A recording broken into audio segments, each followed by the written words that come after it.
an honor to be in my home state. I forget that it's my home state because my identity is so closely tied in with Pittsburgh. But it's wonderful to be recognized here in Pennsylvania. And the hospitality of the Pennsylvania Center for the book was fabulous before I even got here, much less now that I'm here. So thank you, all of you. Carolyn was just wonderful, and Stephen was wonderful, and Bill's generous introduction. The design of the posters just fabulous. So it's just really terrific to be on Penn State's campus. I mentioned to Bill on the way over here, the last time I was here was, I think, in 1972 in a dormitory and then a fraternity party. So this is different. I didn't know there were academic buildings here. And it's really nice to share a stage with Eleanor Wilner, too, who I can tell you everyone at Warren Wilson when I was there felt that she was beatific, and she is. So it's really good to be here. I'll start by reading the poem that was chosen for the poster. It's called Knocked. And it's really about, it's a true story. It's about my dad, who was a steel worker at Edgar Thomson Steel Works in Braddock, PA, which is the very first steel mill that Andrew Carnegie opened in the United States. And the story tells itself, but I really, my sister and I, and my sister's in the audience, Marie Reese, and my great-nephew, Joshua Reese, is here too, so I'm really glad. This is about his great-grandfather. My sister and I were more or less protected or kept oblivious about really what our dad did for a living. We knew he was a steel worker. I had no idea really what that was. And he never talked about it. And he was truly, I mean, I don't think I'm over-sentimentalizing him when I say he was just about the most wonderful father, especially a boy like me could have had. This is called Knocked. I was 17 before I saw Edgar Thomson, the steel mill where my father had worked since he was 17. And only then, because I needed his car for the senior after prom picnic. The theme was Color My World. Sleepless, having danced all night, a furnace of cheap champagne, and still in my tuxedo, I dropped him off at 7 a.m. in Braddock, named for a Revolutionary War general. 3 bars in every block, street lights turned on in the afternoon, so the school kids could see their ways home through the ore dust. The mill was blue and corrugated, rising in shaft after shaft of smoke that saw-toothed into gray sky. I never saw its top. The men in the boom crane cabs wore hard hats and drank coffee. They had it knocked, my father said, but not him. He had to climb the backs of those monsters. When I was little and insisted I wanted to be like him and work in the mill, he'd snap, "No, you're not. You're going to college." In a few months, I really would be going to college. Working in a steel mill was the last thing I wanted to do. My father eased out of the car, handed me a 20, told me to be careful, pinned on his millwright's badge, and filed into the smoke with the others. I turned up the radio, dropped the engine into low for torque, and floored it. Sure that in one night I had had more fun, more love, more everything than he had had in his life. And I wanted to get back to it as fast as I could.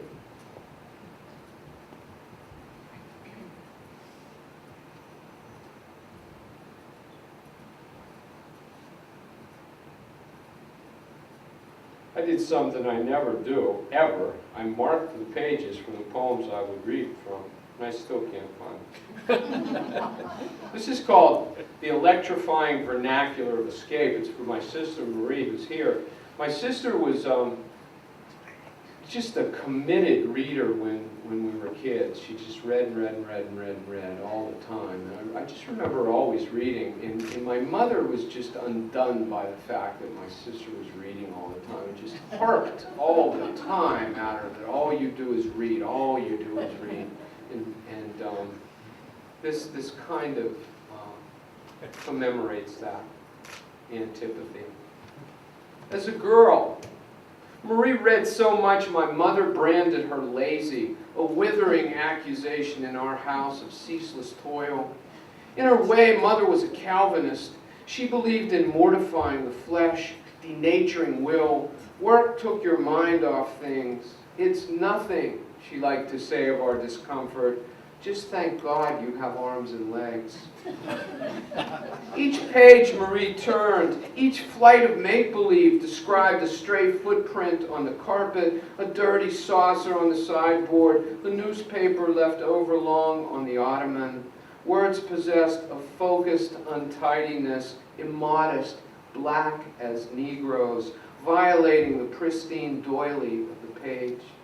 My sister, pale, bespectacled, disarrayed across her bed, a book like an infant splayed in her arm, terrified my mother, as if in her incessant reading she had authored Mother against her will, cursed in unforgivable lash to keeping a house where words like mice burst from the woodwork, tumbled among the silver, dropping behind them the punctuation of regret, the bitter trope of memory.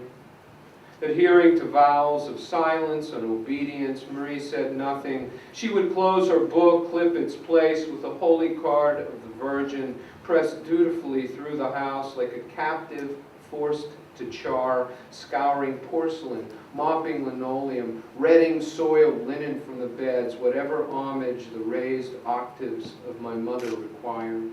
Yet that book, like a forbidden lover, whispered from its hiding place, luring her back to it with promises of seduction and danger, the electrifying vernacular of escape.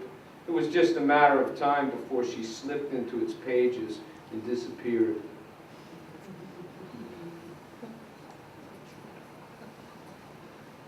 Certainly, since I have her in the audience, I'll read another one from my sister. This is called You're Leaving. Y-O-U-R. And it's my sister's, I mean, it's really the night before my sister got married and then her wedding day. And it's dedicated for Maria. The night before you married, Pap's godsons from Detroit got him drunk. And I had to help wrangle him upstairs, so mad I threatened to punch them. Married men, cement finishers with mortar gray hands who spoke broken English with Michigan accents. They wore Bermuda shorts, undershirts, black socks, and tennis loafers.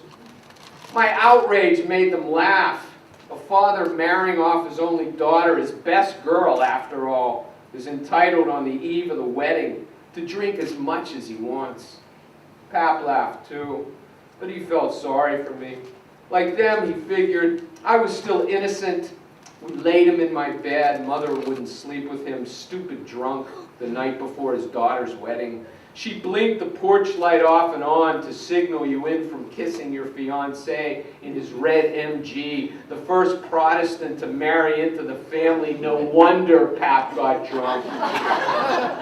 It was your last night home. Your bridesmaids slept over, cosmetic kits and high-spun hair, spit curls scotch taped to their cheeks, rustling aqua gowns lounging from the mantel on cloth hangers.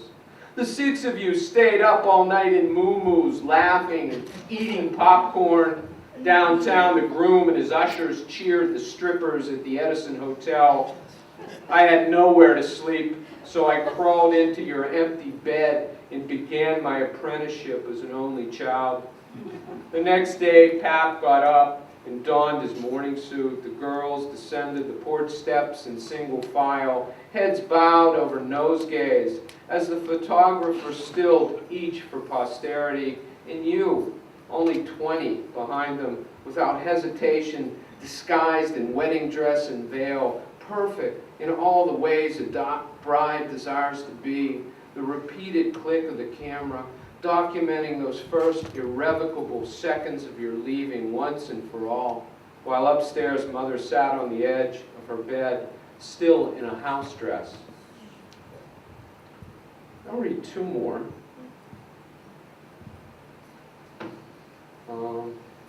This next one's called Wheeling. It's Pittsburgh's very close to Wheeling, West Virginia, and the drinking age in Wheeling was 18. So we would make these clandestine voyages to Wheeling. And one time, I borrowed one of my friend's cars, took a girl down there that I liked a lot, and things didn't go as planned. The poem, I think, fills those blanks in. Wheeling. Driving a girl whose father loathed me, son of an Italian who labored on the open hearth, I crossed in a borrowed green Comet the PA line into Wheeling. 18 was legal in West Virginia, Marlboros and 3-2 beer at the hilltop on a street with whorehouses and a Jesuit college. She was 16, a minor, the true minor, secreted in black, sulphurous pockets, whispering beneath the tavern floor we sat upon.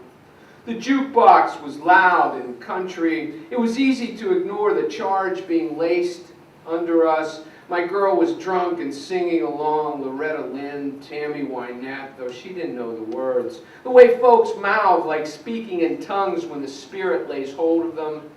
A smudge on her cheek, second-hand coat, her blonde hair shone white in that light, aged into a coal miner's wife, or a steel worker's like my mother. When the 4 to 12 shift from Wheeling, Pittsburgh dragged in, I smelled asbestos and baked ore, the vaporous green sizzle of my father's work fatigues. I wanted to tell her all about her father. I'd rip him to pieces, that bastard. My dad was a brave man. He climbed boom cranes with nothing but a span of leather fastening him above the smokestacks, streaming 12 stories of fire into the firmament. But I had no vocabulary to render his mythic toil. I knew more about her dad, his suits in office in downtown Pittsburgh, his perfect diction and college education. We hung around till last call, then kissed against the fender until the lot emptied and the hilltop's neon shingle sputtered out. The Comet wouldn't start. I turned it over and over until I killed the battery, till I couldn't get a peep out of the horn or the lights to flicker. The mighty Ohio beat by, whelped in Pittsburgh, it loops north in defiance of gravity, abruptly slices west, southering into the fang of northern West Virginia that impales the border of Ohio and Pennsylvania like the long, jagged neck of a busted bottle. That's where we stood clinging to each other, stranded along the omniscient river, where I still like to think of us, before those miners, like escaped purgatorians, burst black and smoldering through the bottoms of our lives, and she started to cry, anticipating her father's patrician wrath. I thought of who I could call, knowing there was only one man on earth who would rise out of his exhausted sleep at the sound of my voice like Lazarus and come running. And then I'll end with a really short poem